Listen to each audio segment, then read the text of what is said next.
গান, কবিতা, সাহিত্য ও আড্ডার এক অভিনব অনুষ্ঠান আজকের ভাবনা। অনুষ্ঠানে উপস্থিত থাকবেন বিশিষ্ট আবৃত্তিকার তাপস নাগ। অংশগ্রহণের জন্য যোগাযোগ করুন স্ক্রিনে দেওয়া নাম্বারে।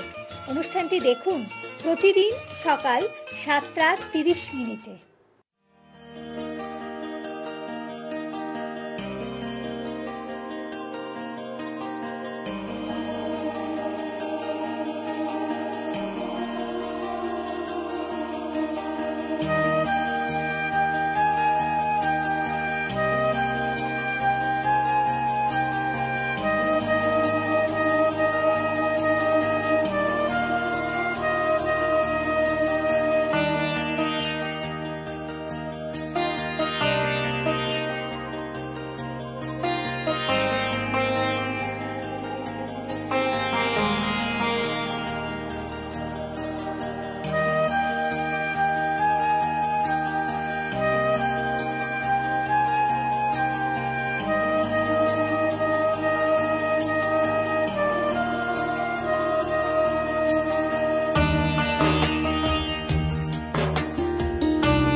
পাকা ফসলে মরি, হায় হায় হায়। ডালা যে তার ভরেছে পাকা ফসলে মরি, হায় হায় হায়। তোদের ডাক দিয়েছে আয় চলে আয় আয়। হাওয়ার নেশায় উঠল মেতে ঠিক মধুরা ফসল খেতে, হাওয়ার নেশায় উঠল মেতে ঠিক মধুরা ধানের খেতে। রোদের সোনা ছড়িয়ে পড়ে, রোদের সোনা ছড়িয়ে পড়ে মাটির আঁচলে মরি, হায় হায় হায়। তোদের ডাক দিয়েছে আয় চলে আয় আয় আয়।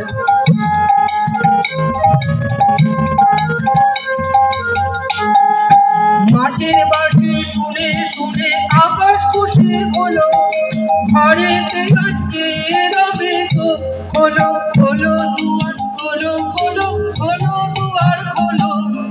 মাটির বাঁশি শুনে শুনে আকাশ খুশি হলো, ঘরেতে আজকে রবে গো খোলো খোলো দুয়ার, খোলো খোলো খোলো দুয়ার খোলো। আলোর হাসি উঠলো মেঘে ধানের শীষে শিশির লেগে, আলোর হাসি উঠলো নেচে ধানের শীষে শিশির লেগে। ধরার খুশি ধরে না গো, ধরার খুশি ধরে না গো, ওই যে উঠালে মরি, হায় হায় হায়। তোদের ডাক দিয়েছে আয় চলে আয় আয় আয়। ডালা যে তার ভরেছে পাকা ফসলে মরি, হায় হায় হায়। তোদের ডাক দিয়েছে আয় চলে আয় আয় আয়।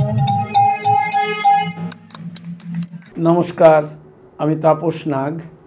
প্রতিদিনের মতো শুরু করছি চ্যানেল ভিশন আয়োজিত আপনাদের প্রিয় অনুষ্ঠান আজকের ভাবনা।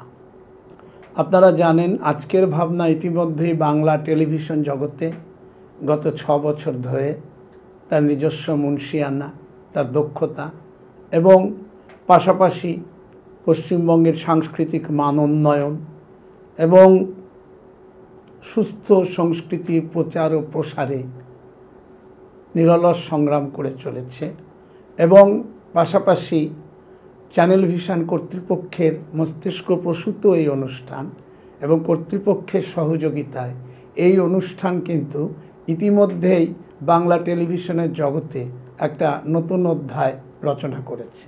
বিভিন্ন ধরনের বিষয় দিয়ে অনুষ্ঠানকে প্রতিদিন সাজানো হয়। বিগত 6 বছরের ওপর আপনারা এই অনুষ্ঠান দেখছেন প্রতিদিন সকাল 7:30 অসংখ্য দর্শক আমাদের অনুষ্ঠান দেখেন, এটা আপনারা সকলেই জানেন পর্দার ওপারে যারা আছেন। এবং এই অনুষ্ঠানের এটাই নিজস্ব মুনশিয়ানা যে অনুষ্ঠানটি তার চিন্তা ভাবনা এবং প্রসারতাকে, মনের প্রসারতা, তার একটা গভীর ব্যাপ্তি, তার একটা অনুভবী চিন্তা ভাবনা অবশ্যই রয়েছে। তো যাই হোক, বর্তমানে আমরা আজকে যে বিষয়ের মধ্যে যাচ্ছি বা ঢুকে পড়েছি ইতিমধ্যেই, সম্প্রতি পূর্বাঞ্চল সংস্কৃতি কেন্দ্র আয়োজিত 4 দিন ধরে যে শীত উৎসব অনুষ্ঠিত হয়েছে আপনার সৃজনী শিল্পগ্রাম শান্তিনিকেতনে।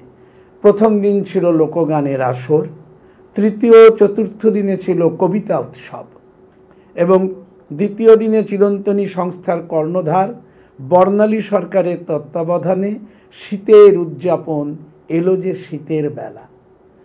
এখানে পূর্বাঞ্চল সংস্কৃতি কেন্দ্রের অধিকর্তা আশিস গিরি, কলা ভবনের অধ্যাপক ডক্টর দেবাশিস মহলানবিশ, কবি রীনা গিরি, এনাদের মতো বিখ্যাত ব্যক্তিত্বরা ছিলেন। তার সঙ্গে বর্ণালী সরকারের নাম উল্লেখযোগ্য। এনাদের মূল্যবান উপস্থিতি, মূল্যবান চিন্তাভাবনা এই অনুষ্ঠানকে আরও আলোকিত করেছে। এবং আমরা একটা বিষয় লক্ষ্য করেছি যে এই অনুষ্ঠান, এই যে ইস্টার্ন জোনাল কালচারাল সেন্টার, পূর্বাঞ্চল সংস্কৃতি কেন্দ্র ছাড়া এই অনুষ্ঠান কখনোই এত সুন্দর রূপ পেত বলে অন্তত আমাদের মনে হয়নি। এবং সেক্ষেত্রে আমরা বিশেষভাবে দেখেছি উল্লেখযোগ্য ব্যক্তিত্ব হিসাবে এখানে আশিস গিরি এবং ডক্টর দেবাশিস মহলানবিশ, বারবার একই কথা তাদের কথা এসে যাচ্ছে। কবি রীনা গিরি ইতিমধ্যেই কবি হিসেবে পশ্চিমবাংলার মানচিত্রে একটি জায়গা করে নিয়েছেন। পাশাপাশি আমরা দেখেছি বর্ণালী সরকার অত্যন্ত সুন্দরভাবে অনুষ্ঠানটি পরিচালনা করেছেন। সঙ্গে শিল্পী সরকার, ডক্টর অমিত চট্টোপাধ্যায়, রূপা নন্দী, এবং এদের পাশাপাশি শ্রুতি নাটকে দেবযানী কুমার বসু। একক সঙ্গীতে আপনারা জানেন আজকে আমরা রবীন্দ্রসঙ্গীতের শিল্পী হিসেবে যার নাম এক বাক্যে রাজ্যের সংস্কৃতি মহল জানে, চন্দ্রা মহলানবিশ, নতুন করে পরিচয় দেওয়ার কিছু নেই।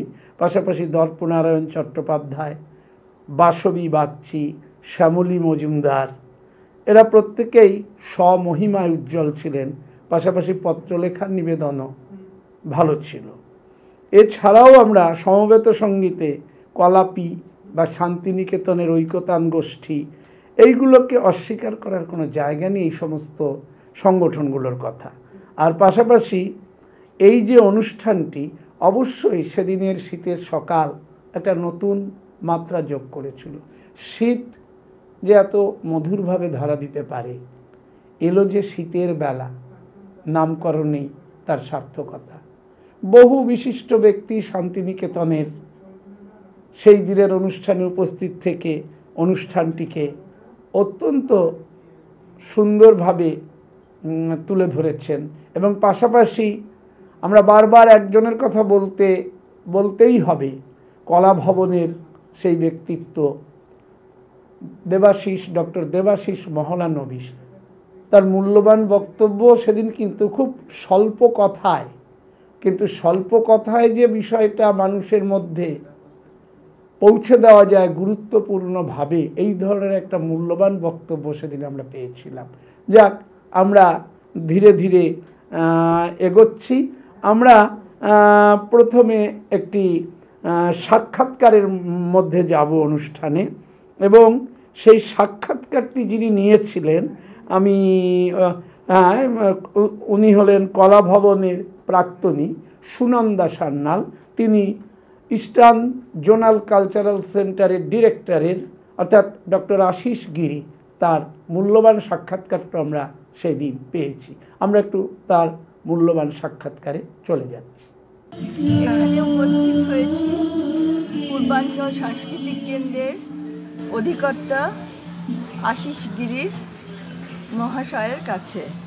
ওনাকে কিছু একটু জানতে চাই ওনার কাছ থেকে, যে আপনি তো অধিকর্তা এবং আপনাদের অনেকগুলো অঞ্চল আপনাকে দেখতে হয়, হ্যাঁ, এতগুলো অঞ্চলের শিল্প সংস্কৃতিকে আপনি কীভাবে দেখেন, কিভাবে এদের দিয়ে কাজ করান? আসলে আমরা যারা সংস্কৃতি কর্মী তারা মনে করি যে 24 ঘন্টা যদি সংস্কৃতি কর্মী না হওয়া যায় তাহলে কখনো ঠিক অর্থে সংস্কৃতির জন্য কাজ করা যায় না। আমি নিজেকে মনে করি সংস্কৃতির আমি হোল টাইম আছি, 24 ঘন্টাই আমি সংস্কৃতির জন্য। তাই আমার পক্ষে অসুবিধে হয় না এই এত রকমের এত ধরনের ভাষাভাষী সংস্কৃতিকে একসঙ্গে মেলবন্ধন ঘটানো।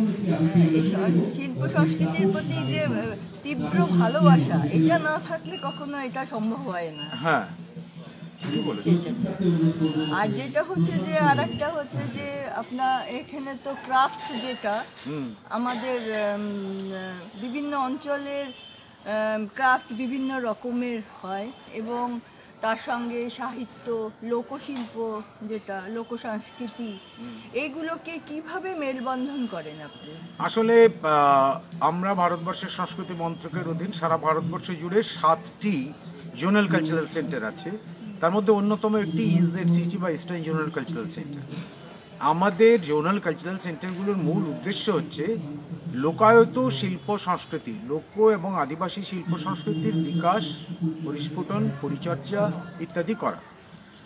আমি অধিকর্তা হিসেবে এখানে আসার পর আমার যেটা মনে হয়েছে যে শুধুমাত্র লোকায়ত সংস্কৃতি এবং আদিবাসী সংস্কৃতি বিকাশ, পরিচর্যা, পরিস্ফুটন করা এটার শুধুমাত্র কাজ নয়, তার সঙ্গে সংস্কৃতির সমস্ত উপাদানগুলো, সেটা শাস্ত্রীয় হতে পারে, পরিশীলিত হতে পারে বা নগর জীবনের সংস্কৃতিও হতে পারে, সবটাই আমরা জুড়ে নিয়ে সামগ্রিকভাবে সংস্কৃতির বিকাশ ঘটানোর চেষ্টা করছি। সংস্কৃতির সঙ্গে আমরা যদি সাহিত্যকেও জুড়ে দিই, সাহিত্যের, কারণ সাহিত্যের অনেকগুলো শাখা প্রশাখা আছে যারা প্রত্যক্ষভাবে সংস্কৃতির সঙ্গে যুক্ত। যেরকম ধরুন যারা নাটক লেখেন, নাটক করেন, নাটক তো সাহিত্যেরই অঙ্গ, তারা কিন্তু সংস্কৃতির একটা বড় কাজ করে।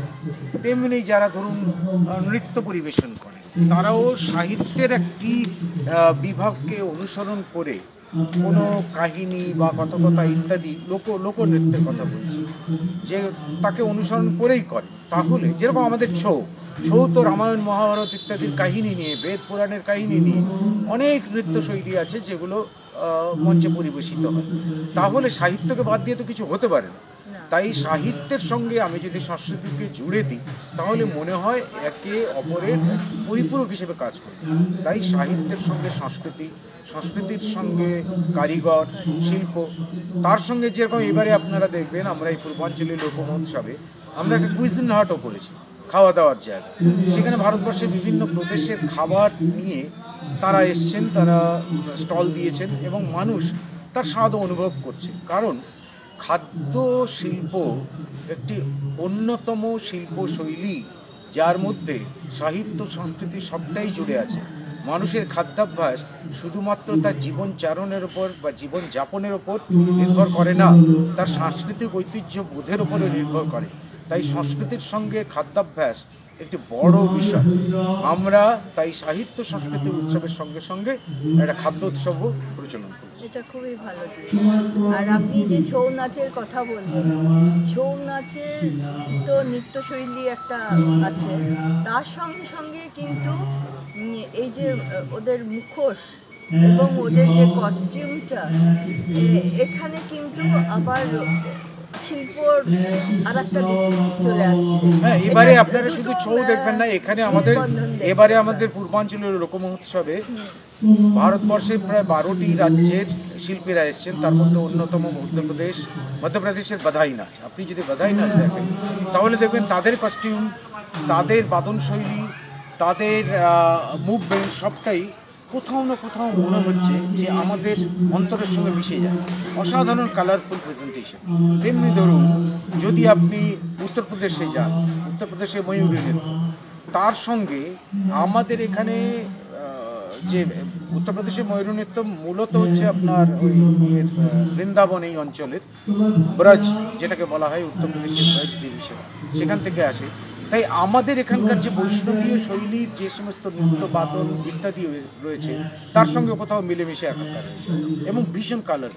আবার যদি আপনি উড়িষ্যার গোটিপুর দিকে দেখেন, তাহলে গোটিপুর নৃত্যশৈলীর মধ্যে আমাদের গৌড়ীয় নৃত্যশৈলী অনেকটাই মিল আছে এবং গোটিপুর যে এটা প্র্যাকটিস, অর্থাৎ ওড়িশির সঙ্গে উড়িষ্যার লোকায়ত যে মার্শাল আর্ট তার সঙ্গে মিশে গিয়ে গুরু কেলিচরণ মহাপাত্রের নেতৃত্বে একটা নতুন মাগুনী দাস, যিনি পদ্মশ্রী পেয়েছেন, তাদের নেতৃত্বে একটা নতুন দিক খুলে দিয়েছে। তাই প্রত্যেকটি কালারফুল এবং শুধু কস্টিউম নয়, কালারফুল প্রেজেন্টেশন আমাদের লোক সংস্কৃতি, লোকসাহিত্য, লোকশিল্পের অন্যতম একটা দিক, সেটাকে আমরা তুলে ধরার চেষ্টা করি সবসময়। আচ্ছা, অন্য বিভিন্ন জায়গার লোকশিল্প তো এখানে দেখেছি হয়, আমাদের সাঁওতাল প্রজাতি যেটা, সেটা শুধু তো আমাদের বাংলাতে নেই, অন্য জায়গায়ও আছে, ঝাড়খণ্ডে আছে, তারপরে আপনার সব স্টেটেই আছে, সব স্টেটেই আছে। হ্যাঁ, তা ওদের ওপর আপনারা কি ধরনের কাজ? আমরা প্রচুর কাজ করি আদিবাসী সংস্কৃতির ওপরে। আদিবাসী জনগোষ্ঠীর মধ্যে শুধুমাত্র সাঁওতালরা তো নয়, আরও অন্যান্য জনগোষ্ঠী আছে, মুন্ডা, বিরহর, ওরাও। সাঁওতালটা এখানে শুধু নয়, সারা ভারতবর্ষের ক্ষেত্রে আদিবাসী জনগোষ্ঠীর মধ্যে অন্যতম বৃহত্তম জনগোষ্ঠী হচ্ছে সাঁওতাল। তাদের নিজস্ব ভাষা আছে, সাঁওতালি ভাষা, তাদের নিজস্ব লিপি আছে অলচিকি, তাদের নিজস্ব সাহিত্য আছে, সংস্কৃতি আছে, নৃত্যশৈলী আছে, সবটাই আছে। তো আমরা সাঁওতালি সংস্কৃতিকে যেরকম তুলে ধরি, সেরকম আমরা অন্যান্য বীরহো, মুন্ডা, ওরাও ইত্যাদি প্রজাতির মানুষরা যেখানে আছেন তাদের সংস্কৃতিকেও তুলে ধরি। যে তার ভরেছে আজ পাকা ফসলে মরি, হায় হায় হায়, ডালা যে তার ভরেছে আজ পাকা ফসলে মরি, হায় হায় হায়, তোদের ডাক দিয়েছে আয় চলে আয় আয়, হাওয়ার নেশায় উঠলো মেতে ঠিক মধুরা ফসল খেতে, হাওয়ার নেশায় উঠলো মেতে ঠিক মধুরা ধানের খেতে, রোদের সোনা ছড়িয়ে পড়ে, রোদের সোনা ছড়িয়ে পড়ে, মাটির আঁচলে মরি, হায় হায় হায়, তোদের ডাক দিয়েছে আয় চলে আয় আয় আয়।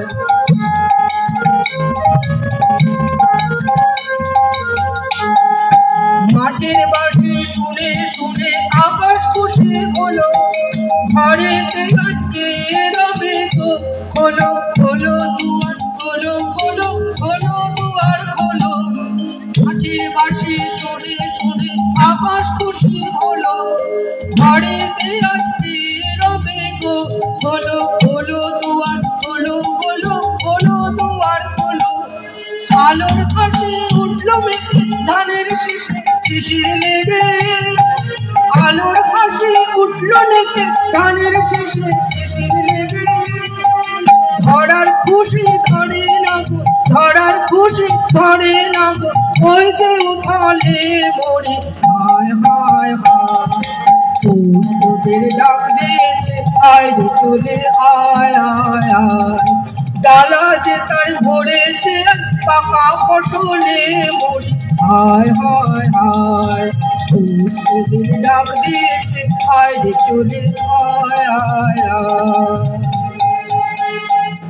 এবার আবার আসি ডক্টর আশিস গিরির কথায়, যাকে ছাড়া পূর্বাঞ্চল সংস্কৃতি কেন্দ্রের যে কাজকর্ম যেভাবে এখন এগিয়ে চলেছে, এবং আমরা দীর্ঘদিন ধরেই পূর্বাঞ্চল সংস্কৃতি কেন্দ্রের সঙ্গে শিল্পী মহল প্রত্যেকেই পরিচিত, এবং ডক্টর আশিস গিরি যিনি একসময় আকাশবাণীতেও ছিলেন, আমরা ইতিমধ্যে তার সাক্ষাৎকারও আজকের অনুষ্ঠানে আপনারা কিছু মূল্যবান বক্তব্য পেয়েছেন।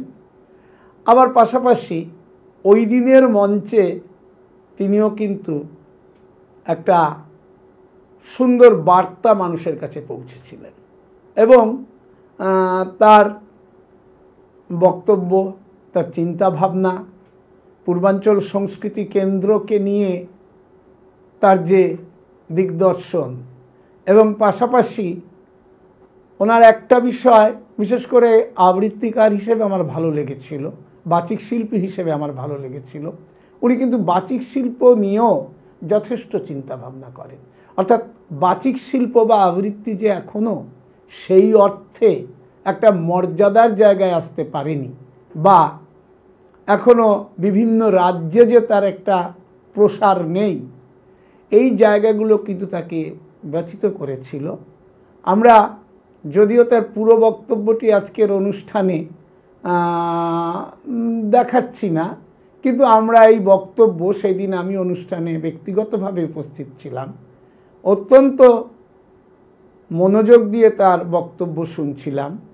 সেই শোনা বক্তব্যগুলো আমার মাধ্যমে আপনাদের কাছে পৌঁছে দিলাম এবং তার পাশাপাশি একটা সুন্দর শান্তিনিকেতনের যে সেই যে জায়গাটা, সেদিনের অনুষ্ঠানে সৃজনী শিল্পগ্রাম, সেখানে যে শিল্পের এত একটা মহিমা বা শিল্পকে নিয়ে যে কত কি করা যেতে পারে বা প্রকৃত সংস্কৃতি কি, সেটা কিন্তু তিনি অত্যন্ত দক্ষতার সঙ্গে এগিয়ে নিয়ে যাওয়ার চেষ্টা করেছিলেন এবং তার মতন ব্যক্তিত্ব সেদিন ওই অনুষ্ঠানকে কিন্তু একটা অন্য মাত্রা দিয়েছিল। তার বক্তব্যের কিছু অংশ অন্তত আপনাদের শোনাই, যেটা আমাদের ক্যামেরায় ধরা পড়েছে। আমার সৌভাগ্য যে আমি এখন ভারতবর্ষের 15টি রাজ্যের সাংস্কৃতিক কাজকর্ম দেখাশুনো করি, কারণ পূর্বাঞ্চল সংস্কৃতি কেন্দ্রের সঙ্গে সঙ্গে উত্তর মধ্যক্ষেত্র সংস্কৃতি কেন্দ্র প্রয়াগরাজের দায়িত্ব আমি আছি। আমরা প্রয়াগরাজে এনসিজেডসির পক্ষ থেকে যে সিগনেচার ফেস্টিভ্যাল করি, সেটি হচ্ছে রাষ্ট্রীয় শিল্প মেলা। ডিসেম্বরের 1 তারিখ থেকে ডিসেম্বরের 12 তারিখ পর্যন্ত সেটি আমরা অনুষ্ঠিত করলাম প্রয়াগরাজে। প্রচুর পরিমাণ লোক হয়, সারা ভারতবর্ষ থেকে প্রচুর শিল্পী আসেন, কারিগররা আসেন। সেখানে প্রত্যেকদিন সান্ধ্য অনুষ্ঠানে অন্যতম একটি আকর্ষণীয় অনুষ্ঠান ছিল কবি সম্মেলন।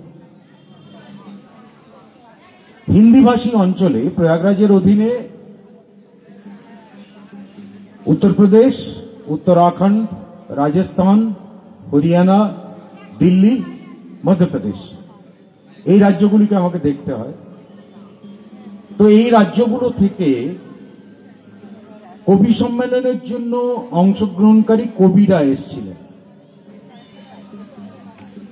কবি সম্মেলন যখন হচ্ছে তখন আমার স্বাভাবিক কারণে একটু উৎসাহ ছিল যে হিন্দিভাষী অঞ্চলে কবি সম্মেলন ঠিক মানুষ কতটা নেয়।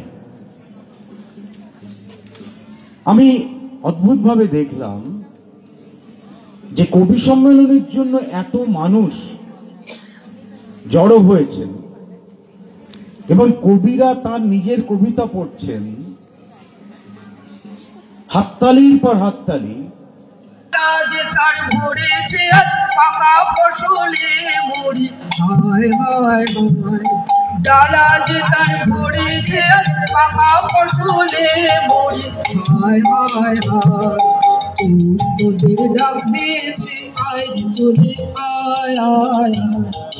হাওয়ার নেশায় উঠল মেতে ঠিক মধুরা ফসল খেতে, হাওয়ার নেশায় উঠল মেতে ঠিক মধুরা ধানের খেতে। রোদের সোনা ছড়িয়ে পড়ে, রোদের সোনা ছড়িয়ে পড়ে, মাটির আঁচলে মরি, হায় হায় হায়। তোদের ডাক দিয়েছে আয় চলে আয় আয় আয়।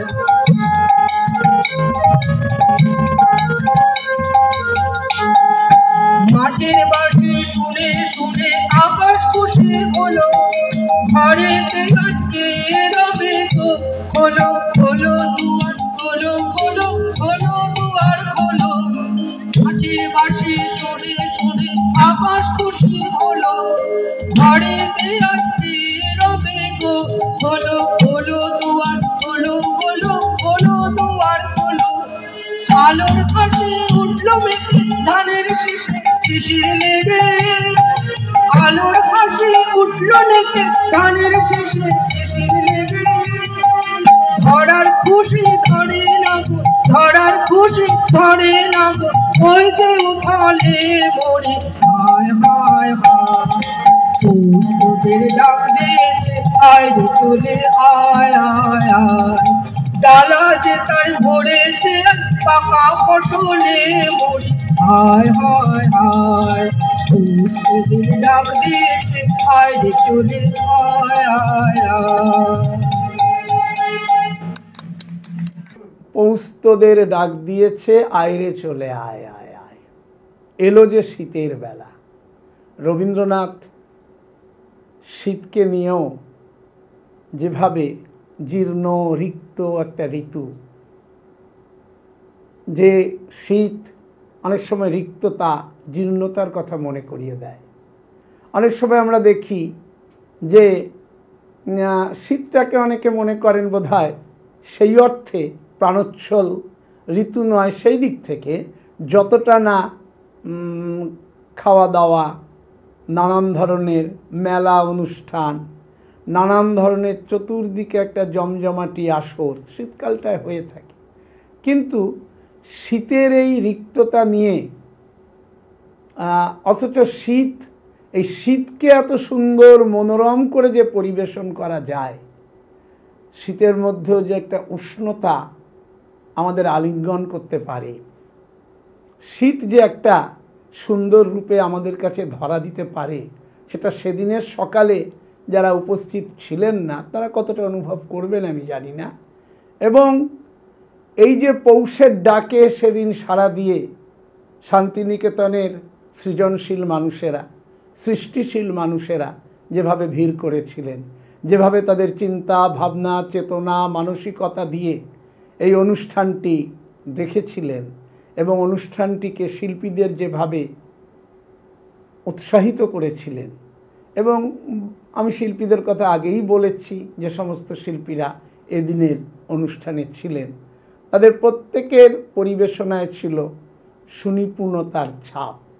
এবং যেমন ইজেডসিসির কার্যকলাপ আমরা দেখেছি, পাশাপাশি আমরা যেমন অনুষ্ঠানের ক্ষেত্রেও দেখেছি যে সেদিনের সকাল একটা শীতের মধ্য দিয়ে মানুষের মনের মধ্যে যে মনে হচ্ছিল শীত আসার আগেই বোধহয়, শীত চলে যাওয়ার আগেই বোধহয় বসন্ত চলে আসছে, এরকম একটা মনোমুগ্ধকর পরিবেশ মানুষের হৃদয়ে দোলা দিয়ে গিয়েছিল। যাক, আমি তাপস নাগ আজকের মতো আপনাদের কাছ থেকে চ্যানেল ভিশন আয়োজিত আজকের ভাবনা থেকে বিদায় নেব।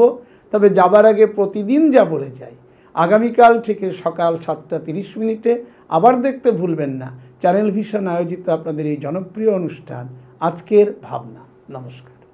চ্যানেল ভিশন আয়োজিত গান, কবিতা, সাহিত্য ও আড্ডার এক অভিনব অনুষ্ঠান আজকের ভাবনা। অনুষ্ঠানে উপস্থিত থাকবেন বিশিষ্ট আবৃত্তিকার তাপস নাগ। অংশগ্রহণের জন্য যোগাযোগ করুন স্ক্রিনে দেওয়া নাম্বারে। অনুষ্ঠানটি দেখুন প্রতিদিন সকাল 7:30। চ্যানেল ভিশন আয়োজিত গান, কবিতা, সাহিত্য ও আড্ডার এক অভিনব অনুষ্ঠান আজকের ভাবনা। অনুষ্ঠানে উপস্থিত থাকবেন বিশিষ্ট আবৃত্তিকার তাপস নাগ। অংশগ্রহণের জন্য যোগাযোগ করুন স্ক্রিনে দেওয়া নাম্বারে। অনুষ্ঠানটি দেখুন প্রতিদিন সকাল 7:30।